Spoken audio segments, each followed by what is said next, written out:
Good afternoon students. आज हम हुंस-डीकर विधि पढ़ेंगे जिसमें हमें कार्बोक्सिलिक अम्ल का सिल्वर लवण हम लोग को लेना है, ठीक है। और इसका जो रिएक्शन है अपन को ब्रोमीन विलयन से कराना है, ठीक है। तो सबसे पहले हम लोग ये देखते हैं जो कार्बोक्सिलिक जो अम्ल होता है उसका जो फॉर्मूला होता है वो कैसा होता है।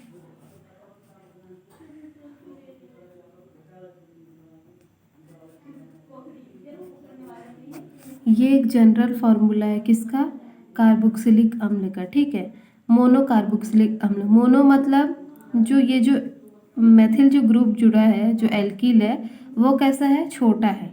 छोटा कैसा होगा, जैसे होता है CH3 C2H5, ये सब जो होते हैं ना ये क्या होते हैं, आर को प्रदर्शित करते हैं ना। आर के फॉर्मूला में मतलब CnH2n+1 में हम लोग अगर कोई भी n का मान है अगर हम लोग 1 2 3 रखते जाते हैं तो मेथिल एथिल प्रोपिल ये सब हम लोग को प्राप्त होता है। यही चीज़ को अपन क्या बोल रहे हैं, मोनो बोल रहे हैं। कहने का मतलब ये जितना छोटा रहेगा तो उसको वो मोनो कहलाएगा, ठीक है। ये कब तक का, जब तक कि C5 या फिर C6 ना हो जाए तब तक के लिए हम लोग इसको मोनो बोलेंगे। अगर ये क्या रहेगा C10 हो जाएगा तो मतलब वो क्या हो जाएगा, बड़ा होगा। कार्बन जितना जितना ज़्यादा होता जाएगा तो हम लोग उसको मोनो नहीं कहेंगे, जो कम होता जाएगा उसको अपन क्या बोलेंगे, मोनो बोलेंगे, ठीक है। अब इसी प्रकार से ये ऐसा फॉर्मूला आना चाहिए लेकिन हम लोग कुछ अलग लिए, देखो है ना।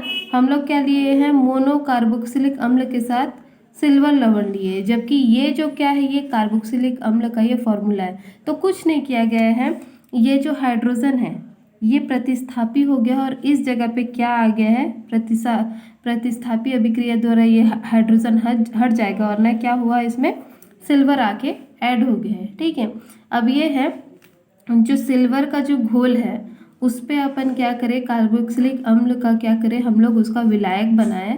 तब जाके अपन को क्या प्राप्त हो रहा है, अपन को कार्बोक्सिलिक अम्ल का सिल्वर लवण हम लोग को प्राप्त हो रहा है, ठीक है। तो ऐसे करने के पश्चात जाके हम लोग को ये चीज़ मिला है, जहाँ पे CH3 बराबर क्या होगा, R होगा, ठीक है। CH3 की जगह मतलब ये जो R की जगह हम लोग CH3 लिखे हैं, चाहे तो अपन C2H5 कुछ भी ले सकते थे, ठीक है। कहाँ तक ले सकते थे, C9 तक अपन ले सकते हैं, उसको अपन मोनो कहेंगे। लेकिन जैसे 10वां 11वां 12वां अगर कार्बन आ गया तो वो बड़े हो जाएंगे, बड़े संख्या में, जबकि हम लोग को क्या लेना है, मोनो कार्बोक्सिलिक अम्ल लेना है। यहाँ तक आप लोग को समझ में आया है।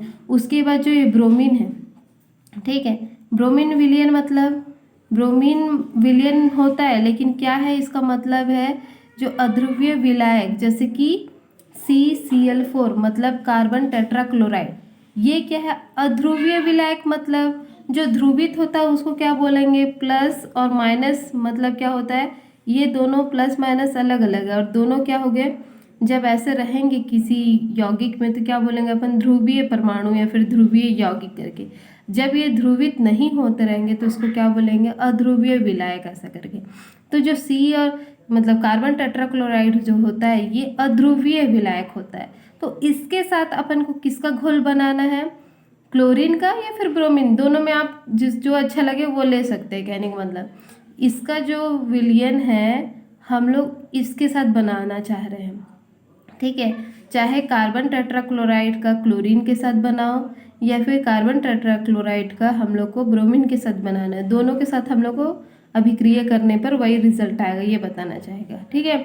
तो हम लोग पहले इसको थोड़ा पढ़ लेते हैं। कार्बोक्सिलिक अम्ल के सिल्वर लवण का, ठीक है, कार्बोक्सिलिक अम्ल के सिल्वर लवण का मतलब कार्बोक्सिलिक अम्ल के सिल्वर लवण के साथ जो घोल बनाया है उसको वो है ये बताना चाहा, ठीक है। उतना एक माइंड में रख लो पहले। उसके बाद क्या बताया गया है, अध्रुवीय विलायक, ठीक है। अध्रुवीय विलायक मतलब जैसे कि एक कार्बन टेट्राक्लोराइड, इसको मतलब थोड़ा ब्रैकेट में लिखा गया है इसीलिए क्योंकि ये इसको शो कर रहा है, ठीक है। इतना ज़्यादा इसको डिक्लेयर नहीं करना, बस थोड़ा सा बताना है। अध्रुवीय विलायक जैसे क्या है, कार्बन टेट्राक्लोराइड में बने विलयन का, ठीक है, बने विलयन का, चाहे आप ले लो क्लोरीन चाहे ले लो आप ब्रोमीन के साथ अभिक्रिया कराने पर ठीक है, किसका किसका अभिक्रिया हो रहा है, एक कार्बोक्सिलिक अम्ल के साथ सिल्वर लवण का, और दूसरा इसमें बना कार्बन टेट्राक्लोराइड विलयन में बना हुआ क्या है, चाहे वो क्लोरीन हो या फिर ब्रोमीन, ब्रोमीन मतलब क्लोरीन या ब्रोमीन विलयन के साथ क्या कराना है, अभिक्रिया कराने पर क्या प्राप्त होता है, बोला गया है इसमें एल्किल हैलाइड। मतलब ये एल्किल हैलाइड जो क्या है, इसको प्रयोग पहले से कर लिया गया है, प्रयोग करने के बाद जो है इन्होंने ये बताया है कि एल्किल हैलाइड बनते हैं। मतलब हम लोग अभिक्रिया करेंगे उसके पश्चात क्या बनेगा, एल्किल हैलाइड, चाहे वो किसी भी प्रकार का एल्किल हो सकता है। जैसे कि आर का वैल्यू अगर हम लोग 1 रखते हैं तो क्या बनेगा, CH3, आर का वैल्यू अगर 2 रखेंगे तो C2H5। मतलब ये जो एल्किल है ये एल्किल हैलाइड बनते हैं, लेकिन चाहे अगर हम लोग रिएक्टेंट में जैसा चीज़ लेंगे वैसे आगे चल के वो उसी टाइप का बनेगा। मान लो यहाँ पे अपन CH3 डालेंगे तो अभिक्रिया के पश्चात भी हम लोग को CH3 वाला ही क्या मिलेगा, अपन को हैलाइड मिलेगा। मतलब एल्किल हैलाइड जो है CH3 के फॉर्म पे मिलेगा। अगर हम लोग यहाँ पे C2H5 लेंगे तो यहाँ पे रिएक्शन के पश्चात C2H5 मिलेगा। ठीक है, तो एक बार हम लोग अभिक्रिया देख लेते हैं। ठीक है, यहाँ पे क्या है, एक जनरल फार्मूला है जैसे कि RCOOAG है ना, ये क्या है, ये यहाँ तक क्या है, कार्बोक्सिलिक अम्ल का फॉर्मूला है, और ये जो सिल्वर आया है ये क्या है, एक लवण है। इन दोनों का घोल तो पहले से बना लिया गया था, बताई थी मैं। तो इसका नाम क्या होगा, मोनो कार्बोक्सिलिक अम्ल के साथ सिल्वर लवण। ठीक है, और ये जो Br2 जो दिख रहा है इसको क्या बोलेंगे अपन, ब्रोमीन विलयन। चाहे तो आप लोग इसमें यहाँ पे ना CCl4 ऐसा भी लिख सकते हो, क्योंकि जो ब्रोमीन का जो विलयन है इसी के द्वारा बना हुआ है। ठीक है, अब इतना शो कर दिए। अब हम लोगों को चूंकि क्या बताया गया है, रिएक्शन में ही एल्किल हैलाइड बनते हैं ऐसे करके।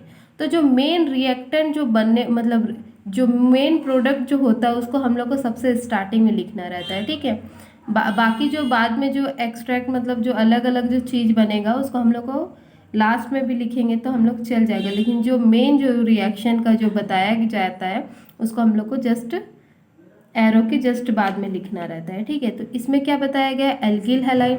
तो एल्किल कौन है, इसमें आर है, और हैलाइड कौन है, ये जो Br2। ठीक है, अब Br2 का जो एक Br है, Br2 कितने चीज़ से मिलके बना है, 2 Br से बना हुआ है। ठीक है, 2 ब्रोमो से बना है। तो यहाँ से एक ब्रोमो उठा लो और क्या कर लो, इस R के साथ रिएक्ट करवाओगे तो क्या बनेगा, ये मतलब RBr। मतलब क्या है, यही है एल्किल हैलाइड।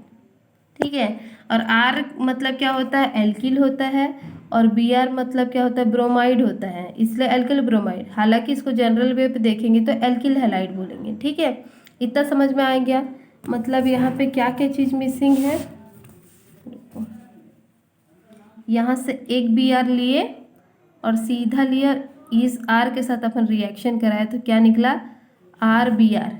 ठीक है, प्लस कर दिए। ठीक है, अब इतना होने के बाद एक Br यहाँ पे बचा है अभी भी। इस एक Br जो बचा है उसके साथ हम लोग एक सिल्वर को निकाल लेंगे, मतलब अलग कर देंगे। यहाँ पे 2 Br था, एक Br को R के साथ दे दिए, क्योंकि ये कुछ मतलब इसमें बताया ही गया है एल्किल हैलाइड बनते ही हैं, निश्चित तौर पे बनेंगे। ठीक है, तो एल्किल हैलाइड बनाने के लिए क्या करेंगे, यहाँ से एक Br लिए, यहाँ का एक R, तो RBr मतलब एल्किल हैलाइड बन चुका। अब सेकंड पोजीशन में क्या है, यहाँ पे एक Br बचा हुआ है। इस एक Br को इस सिल्वर के साथ अभिक्रिया करने से क्या बनेगा, AgBr। ठीक है, सिल्वर ब्रोमाइड जो भी बनेगा। ठीक है, अब इसके बाद इतना अभिक्रिया हो गया। अभिक्रिया के पश्चात अब ये क्या बचा है, COO, मतलब क्या हो जाएगा इसका, CO2। तो यहाँ पे क्या लिखेगा, प्लस करके CO2। अभिक्रिया समझ में आ गया होगा। यहाँ पे जो ये है कार्बोक्सिलिक अम्ल का जो सिल्वर लवण जो है इसके साथ अपन किसका अभिक्रिया करा रहे हैं, ब्रोमीन विलयन का। ठीक है, चूंकि यहाँ ब्रोमीन विलयन में जो है Br2 है, 2 Br है, और क्वेश्चन में ही हमको बताया गया है कि एल्किल हैलाइड बनते हैं। तो एल्किल मतलब क्या होता है, R, हैलाइड मतलब क्या होता है, Br। ठीक है, तो अब क्या होगा, R और एक Br निकल जाएंगे RBr बनाने के लिए, और एक जो Br बचेगा वो क्या करेगा, सिल्वर के साथ निकल जाएगा, AgBr बन जाएगा। और क्या है बचा कुचा क्या है CO2, और CO2 के फॉर्म पे निकल जाएगा। अब ये सोचते होगे कि कैसे भी किसी के साथ कैसे निकाल दे रहे हैं ना, पर ऐसा नहीं है। जो ब्रोमीन क्या होता है नेगेटिव चार्ज आप लोग जानते होंगे, और जो सिल्वर होता है वो कैसा होता है पॉजिटिव चार्ज, तो नेगेटिव पॉजिटिव जोड़ के AgBr बना लिए, ठीक है। और जो ब्रोमीन था क्वेश्चन में भी बता गया है कि एल्किल हैलाइड बनेगा, तो ये हैलाइड है और ये है एल्किल, तो एल्किल हैलाइड को जोड़ दिए, ठीक है। RBr बन गया, ये अलग है। उसके बाद ये माइनस था ये प्लस था, तो फिर क्या होगा +-1 हो गया। अब जानते हैं इतना होने के पश्चात बचा ही क्या लास्ट वाला चीज़ CO2, तो CO2 लिख दिए। खैर ये तो क्या था एक फॉर्मूला था, क्योंकि फॉर्मूला कैसे हुआ जैसे R लिखा है एल्किल लिखा है, एल्किल का हम लोग कुछ डाले नहीं है, मतलब वो एल्किल किस टाइप का है कितने कार्बन वाला एल्किल है वो अपन उसको जिक्र नहीं किए हैं, तो ये क्या होगा उसका फॉर्मूला हो जाएगा। जैसे ही हम लोग R का मान हम लोग रखेंगे, यहाँ पे R का मान हम लोग 2 रख के क्या करें हैं C2H5 निकालें, मतलब C2H5 मतलब एथिल, ठीक है। एथाइल जो है अपन निकाले हैं, ठीक है। इसके मतलब इस R के जगह अपन एथाइल रखेंगे। अब तुम लोग शायद भूल गए होगे तो मैं एक बार बता देती हूँ। R का मतलब होता है जो इसका फॉर्मूला होता है CnH2n+1। इस फॉर्मूला में आप जो भी चीज़ वैल्यू रखोगे, जैसे n का मान अगर हम 1 रखोगे तो CH3 आएगा, ठीक है।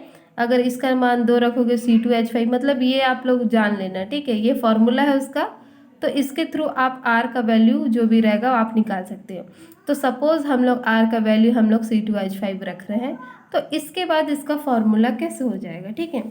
C2H5 मतलब क्या, इसको सेपरेट करोगे तो CH3C2, ठीक है, CH2 इतना रहेगा। तो इसको हम लोग को यहाँ पे रखना है, मतलब R के जगह जब इतना रख चुके हैं तो अभी क्या क्या बचा है यहाँ पे COO, ठीक है। R के जगह C2H5 रख दिए हो तो अभी कितना बचा है CO2 लिख दिए। फिर बाद में यहाँ पे क्या है मतलब COO, और यहाँ पे क्या बचा है Ag, ठीक है। तो यहाँ पे क्या लिखोगे Ag प्लस क्या है यहाँ पे Br2, फिर यहाँ पे क्या है एरो का साइन करना। अब क्या है ये जो Br जो है, चूँकि क्वेश्चन में क्या है एल्किल हैलाइड बनेगा, तो एल्किल हैलाइड मतलब Br एक निकालोगे और ये चीज़ है, ठीक है। तो क्या है ये R के जगह पे क्या रखा गया है CH3CH2। अब यहाँ पे Br एक निकाल के इसमें रख दोगे Br प्लस एक Br यहाँ पे बचा, एक Br चला गया, तो एक Br बचा है। इस Ag के साथ क्या करेंगे इसका Br को निकाल देंगे, AgBr बचा कितना है बीच में COO, मतलब क्या हो जाएगा ये CO2। तो इसका नाम क्या होगा एथिल ब्रोमाइड। क्या लिखोगे इसका नाम एथिल।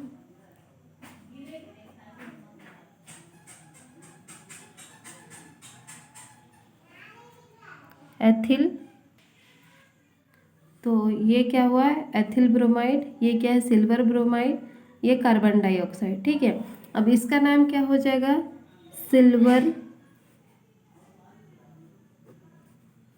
प्रोपियोनेट,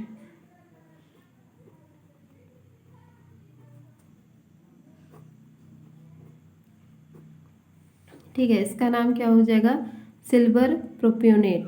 अब ये कैसे हुआ सिल्वर, तो ये है सिल्वर, ठीक है। जैसे कि आप लोग जानते होंगे जो क्या है CH3COOH, इसका जब ये ऐसा नाम रहेगा तो हम मतलब ऐसा फॉर्मूला रहता है तो अपन इसको क्या बोलते हैं एसिटिक एसिड। जैसे ये H हट जाता है क्या लिखाता है CH3COONA, तो अब ये क्या बन जाएगा, हालांकि सेम टू सेम फॉर्मूला, बस क्या है H रिमूव होके Na आ गया, तो इसका नाम एसिटिक एसिड, तो इसका नाम sodium acetate. Same to same यही चीज़ हो रहा है इसमें। ये क्या सोडियम एसीटेट मतलब सोडियम का नाम पहले लिया जा रहा है, तो सोडियम के जगह पे यहाँ पे क्या है सिल्वर है, तो नाम पहले सिल्वर हो गया, ठीक है। और एसीटेट बोल रहे थे जब ये 2 कार्बन थे, अब क्या हो गया 1 2 3 कार्बन है तो प्रोपियो, ठीक है। और एसीटेट वाला टेट जो है ना प्रोपियोनेट हो जाएगा। नाम थोड़ा मतलब जोड़ के भी बनाया जाता है इसमें। तो ये क्या है एसिटिक एसिड, जब उस H को हटा दोगे Na जोड़ोगे तो सोडियम एसिटेट। तो सेम टू सेम ये सोडियम के जगह पे मान लो ये Ag है, सिल्वर है, तो जब सोडियम का नाम पहले हुआ सोडियम एसिटेट, तो वैसे सिल्वर एसिटेट होना चाहिए, लेकिन ये एसिटेट नहीं है, 3 कार्बन से मिलके बना है, जबकि ये 2 कार्बन से मिलके बना है, C और C। इसमें 3 है तो क्या होगा सिल्वर, 1 2 3, 3 मतलब प्रॉप, तो प्रोपियोनेट, सिल्वर प्रोपियोनेट, ठीक है। तो ऐसा, तो हुंस जो डीकर विधि है ये बहुत ही इजी है, तो हर एक रिएक्शन अच्छे से याद कर लेना, ठीक है। और ये रिएक्शन एग्ज़ाम में आते हैं तो काफ़ी लोग भूल जाते हैं, तो अगर एक एक करके आप लोग डेली प्रैक्टिस करोगे तो हो जाएगा, ठीक है।